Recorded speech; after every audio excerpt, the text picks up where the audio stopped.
دوستم ولې د مارشالۍ په لټه کې ده؟ آیا غني به مارشالي ورکړي؟ کوم توافق ته سره ورسېدل؟ ملګرو که غني دا کار وکړي آیا دا به سم کار وي؟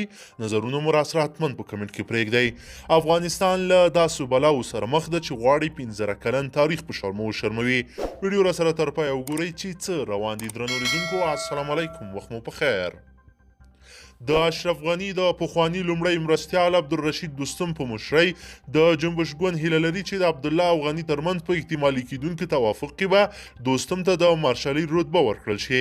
د جنبش ګوند ویان بشیر احمد تهانج ټلو نیوز ته ویلي د عبدالله او دوستم د توافق په برخه کې نوي او هیله بخونکي خبرونه په لاره دي او موږ تمه لرو چې د جنرال دوستم واکونه به هم پکې مشخص شي. نوموړی زیاتوي مارشالي کیدونکي ده او زه وار له مخه تاسو ته مبارکي درکوم او ښه خبرونه په لاره دي او ان شاء الله په راتلونکو ورځو کې تاسو په جریان کې اچوو.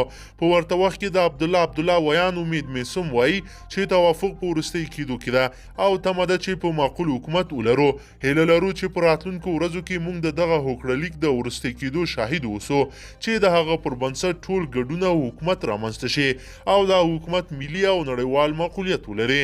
د عبدالله او غني ترمنځ د معاملې خبرونه داسې مهال دي چې په دې وروستیو کې د کابل سیاسي کړکېچ د هوارۍ په برخه کې د حکومت د نړیوالو ملاتړو له لوري فشارونه زیات شوي او تر ډیره عبدالله هڅول کیږي څو روان اختلافاتو ته پای ټکی کېږدي.